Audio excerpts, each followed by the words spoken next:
প্রিয় কৃষক ও কৃষি উদ্যোক্তাগণ, আসসালামু আলাইকুম। শুধু এই ভিডিওটা আপনাদের জন্য। সেটা হলো আজ কিছুদিন যাবত ধরেই বৈরী আবহাওয়ার কারণে শৈত্য প্রবাহ বইতেছে।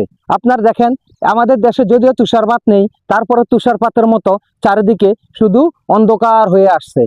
যেন আমরা এক বৃষ্টির মধ্যে কাজ করতেছি। এই যে দেখেন, পুরো মাঠটা আপনার বৃষ্টির মতো তুষার বইতেছে।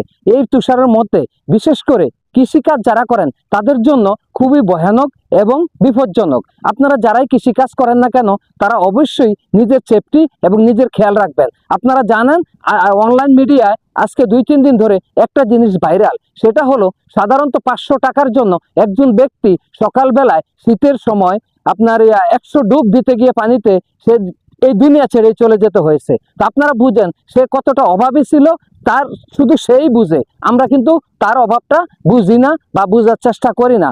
তাই আমার আজকের ভিডিও হলো আপনাদের জন্য, যারা কৃষিকাজ করেন এবং কৃষক ফিল্ডে ঘাটে ঘাটে যেখানে মনে করেন মাঠে খোলা মাঠে কাজ করেন, তারা অবশ্যই আপনাদের শীতের সেফটি অবশ্যই মেনে চলবেন। না হয় বিপদ হতে পারে। আপনার ফসল হয়তো কিছুটা বিঘ্ন হবে, কাজের সাময়িক বিঘ্ন হবে, কিন্তু আপনারা দয়া করে নিজের সেফটি ঠিক রেখে তারপরে কাজ করবেন। আপনাদের কাছে বিনীত অনুরোধ, আমি একজন মানুষ হিসাবে, একজন কৃষক হিসাবে, একজন কৃষি উদ্যোক্তা হিসাবে আমার অনুরোধ, আপনারা অবশ্যই কৃষি সেফটি সহকারে করবেন, যেন আপনাদের নিজেদের শারীরিক কোনো ক্ষতি না হয়। আসসালামু আলাইকুম।